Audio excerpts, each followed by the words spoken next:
चलिए, तो आज अपन जितने भी प्रश्न करेंगे वो सभी शॉर्ट ट्रिक के माध्यम से करेंगे और कंपटीशन एग्जाम के अंदर आपके ये सभी प्रश्न है वो आने लायक प्रश्न है और इनको सिर्फ 5 सेकंड में आप उत्तर ला सकते हैं। देखिए कैसे। पहला प्रश्न ले रखा है कि एक पुस्तक का क्रय मूल्य वो 800 है तथा उसका विक्रय मूल्य है वो 600 है, तो दुकानदार को कितने प्रतिशत की हानि हुई। आपको हानि प्रतिशत पूछा है, तो हानि प्रतिशत के लिए सीधा आपको सूत्र देखिए, पहले मैं सूत्र से बताता हूँ थोड़ा, तो जिससे आपको समझ में आ जाएगा कि हानि प्रतिशत कैसे निकलती है, फिर आप शॉर्ट ट्रिक इजीली लगा सकते हैं। देखिए, हानि प्रतिशत निकालने के लिए अपने पास फॉर्मूला होता है हानि बटा क्रय मूल्य इंटू 100। हानि प्रतिशत और लाभ प्रतिशत के लिए आपको ये सूत्र याद रखना। देखिए, हानि प्रतिशत बराबर क्या होता है, हानि बटा क्रय मूल्य, और लाभ प्रतिशत के लिए क्या होता है, लाभ बटा क्रय मूल्य इंटू 100। दोनों स्थिति में नीचे है वो क्रय मूल्य रखना है। क्रय मूल्य है वो 800 और विक्रय मूल्य है 600 रुपए, यानी कि 800 रुपए में लाया और 600 रुपए में बेचा, यानी 200 रुपए की उसको हानि हुई है, तो 200 आ जाएगा ऊपर। और क्रय मूल्य यानी कितने में लाया था, 800 में, इंटू 100। जैसे ये सॉल्व करेंगे आपके उत्तर आ जाएगा। देखिए, 2 शून्य से 2 शून्य कैंसिल हो गए, 8 का भाग 200 में चला जाएगा कितनी बार, ये 25 बार। तो इस ढंग से इसका जो हानि प्रतिशत है वो आ जाएगी 25%। नेक्स्ट प्रश्न है, देखिए एक कुर्सी को 200 रुपए में बेचने पर 20% की हानि होती है, तो घड़ी का क्रय मूल्य क्या है। यहाँ पे आपको क्रय मूल्य पूछा है। देखिए, इसी प्रश्न में यदि आपको लाभ प्रतिशत पूछा जाता तो भी आपको यही सूत्र लगाना था, लाभ प्रतिशत बराबर लाभ बटा क्रय मूल्य इंटू 100। यानी इसका उल्टा होता है, यदि क्रय मूल्य कम होता और विक्रय मूल्य ज्यादा होता तो क्या हो जाता, लाभ। तो आपको लाभ प्रतिशत भी इसी ढंग से सूत्र से निकाल सकते हैं। अब नेक्स्ट प्रश्न दूसरा है कि कुर्सी को 200 रुपए में बेचने पर 20% की हानि होती है, तो घड़ी का क्रय मूल्य क्या है। तो इसके लिए सिंपल सा आपको कुछ नहीं करना है, 200 के अंदर आपको 20% की हानि हो रही है। जब भी हानि की बात आती है तो 100 में से 20 है वो घटा दो, कितने हुए 80। तो आपको 80 नीचे लिखना है और इंटू 100 करना है। तो जब इसको सॉल्व करने पर आपके सीधा आ जाएगा क्रय मूल्य। देखिए, 0 से 0 कैंसिल हो गया और 8 का भाग 200 में पूरा पूरा जाता कितनी बार, 25 बार, और 25 और 10 का गुणा करेंगे क्या आ जाएगा, 250। ये आपके आंसर, ये क्रय मूल्य है। इसी प्रकार नेक्स्ट तीसरा प्रश्न देखिए, एक टेबल को 700 रुपए में बेचने पर 40% का लाभ होता है, तो टेबल का क्रय मूल्य क्या है।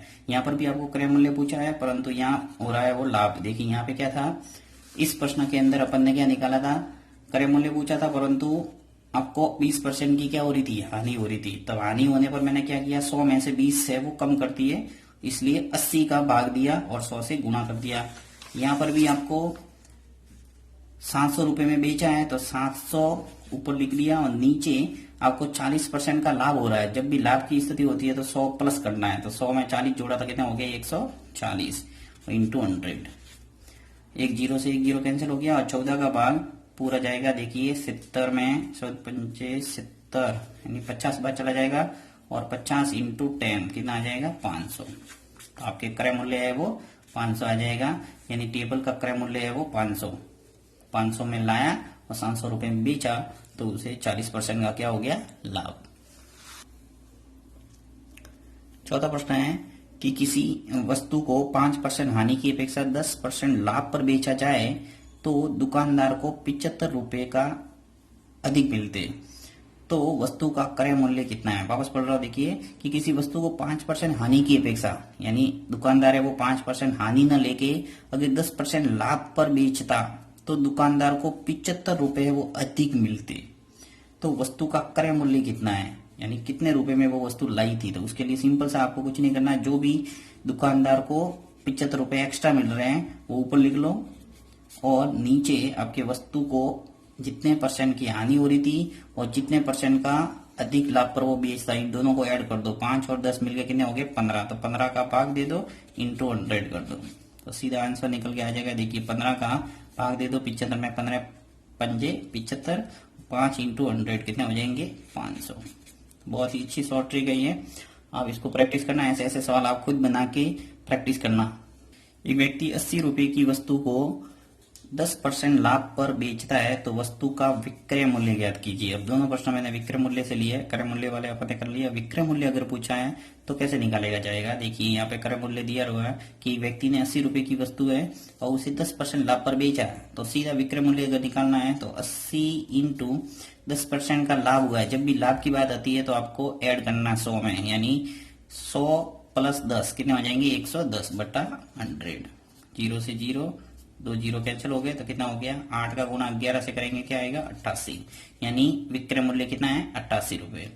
यानी 80 रुपए की वस्तु को 88 रुपए में बेचेगा तो उसे 10% का क्या होगा, लाभ।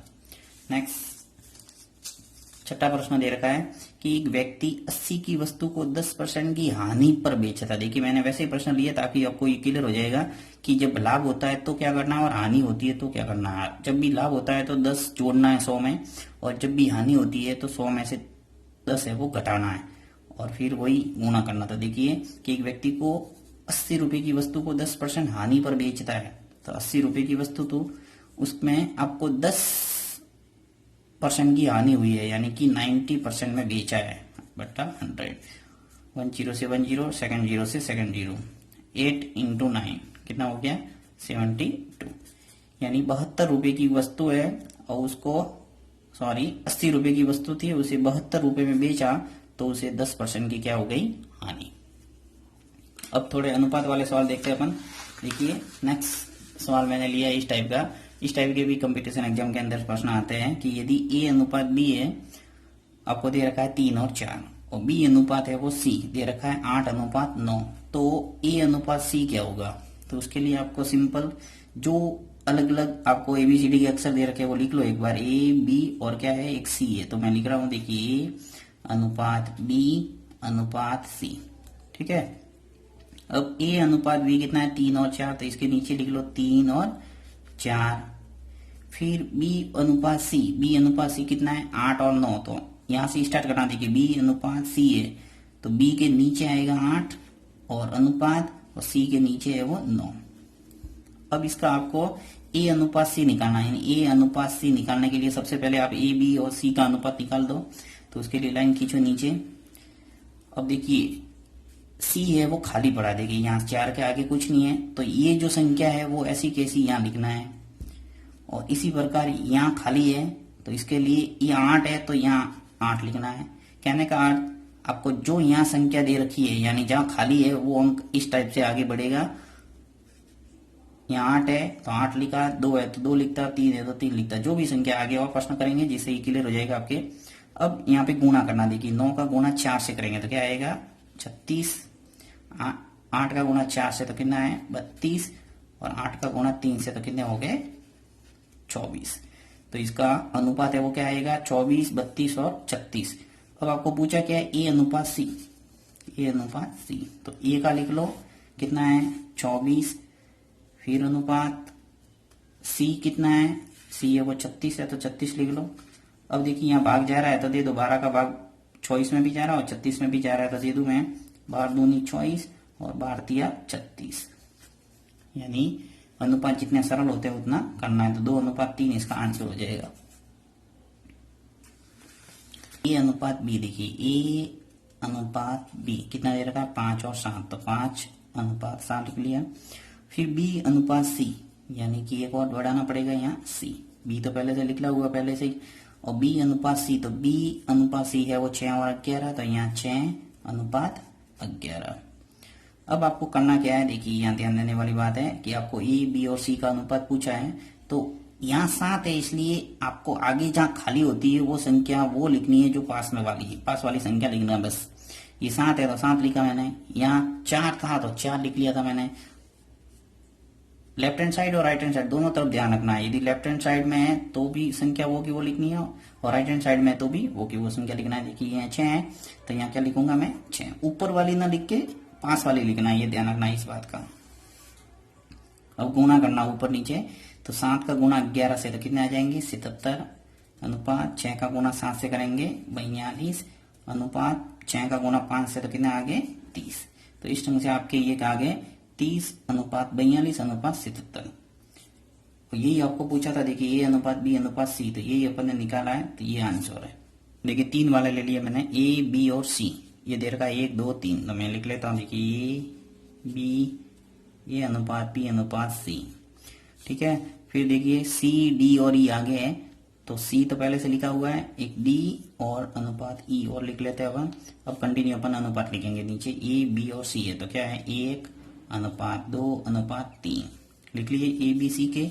उसके बाद में सी डी और ई, सी डी और ई, इनका भी कंटिन्यू लिख लो। अब सी पहले से लिखा हुआ है, तो इसके नीचे आएगा 3 के नीचे 4, फिर अनुपात 5 अनुपात 6, कंटिन्यू लिख लिया। फिर नीचे लाइन खींचना है। अब आपको नियम ध्यान रखना है कि पास वाली संख्या लिखना है, तो डी के नीचे कुछ नहीं है तो मैं 3 लिखूंगा। फिर आगे देखिए ई के नीचे भी कुछ नहीं है तो पास में आ जाएगा 3। अब इधर लेफ्ट हैंड साइड देखिए 4 है, तो यहाँ 4 के पास में कुछ नहीं है तो 4 आ जाएगा। फिर 4 के पास में कुछ नहीं है तो 4 आ जाएगा। अब गुणा करना है, 6 का गुणा 3 से कितना आ जाएगा, 6 3 18, 5 का गुणा 3 से 15, 4 का गुणा 3 से 12, 4 का गुणा 2 से 8 और 4 का गुणा 1 से 4। तो ए बी सी डी और ई का अनुपात आ जाएगा 4 अनुपात 8 अनुपात 12 अनुपात 15 अनुपात 18। ऐसे अनुपात वाले सवाल के अंदर हमेशा ध्यान रखना है आपको कि यदि अनुपात सरल होता है तो करना है, और सरल करने का मतलब होता है कि सभी संख्याओं में किसी एक संख्या का भाग जाना चाहिए। जैसे 2 का जाना चाहिए या 3 का जाना चाहिए, 4 का जाना चाहिए। यदि इस टाइप की संख्या का भाग जाता है तो देना है। जैसे यहाँ पे देखिए 2 का भाग जा रहा है 4 में, और 8 में भी 2 का भाग जा रहा है, 12 में भी 2 का भाग जा रहा है, परंतु 15 में 2 का भाग नहीं जा रहा है तो नहीं देंगे। ऐसी संख्या का ही भाग जाएगा जो सबको डिवाइड करेगी, पूरा पूरा विभाजित करेगी, तभी वो अनुपात है वो सरल होगा। तो यही इसका लास्ट अनुपात होगा, क्योंकि ऐसी कोई संख्या नहीं है जो सबको डिवाइड करे एक साथ। नेक्स्ट देखिए यदि ए बी और सी का अनुपात दे रखा है 5 7 और 8, तो 1000 रुपए में से ए को कितने रुपए मिलेंगे। तो आपको अनुपात दे रखा है 5 7 8, तो इसमें कुछ नहीं करना है। ऐसे सवालों के अंदर 1000 रुपए को बांटना है अनुपात के रूप में, तो अनुपात का योग कर दो। देखिए 5 और 7 कितने हो गए 12, और 12 और 8 मिलके कितने हो गए 20, तो 20 तो लिखना नीचे, और जिसका पूछा है वो अनुपात ऊपर लिखना है। ए का अनुपात कितना है 5, तो 5 लिख लो ऊपर, इंटू 1000, जो भी बांटने का बोला है वो इंटू में कर दो रुपया। अब 0 से 0 कैंसिल हो रहा है, और 2 का भाग है वो 100 में जा रहा है कितनी बार 50 बार, और 50 का गुणा 5 से करेंगे तो 250। तो इस ढंग से आपके 250 रुपए है वो ए को मिल जाएंगे।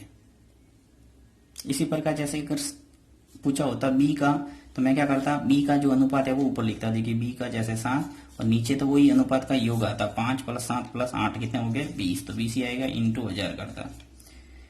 तो आपके इस ढंग से उत्तर आ जाता। देखिए 2 का भाग देते 100 में तो कितना आता 50, और 50 इंटू 7 करते हैं कितना आएगा 350। तो इस ढंग से आप कोई भी अनुपात का निकाल सकते हैं। जो भी पूछा है वो अनुपात ऊपर लिखना है, और नीचे अनुपातों का योग इंटू रुपया।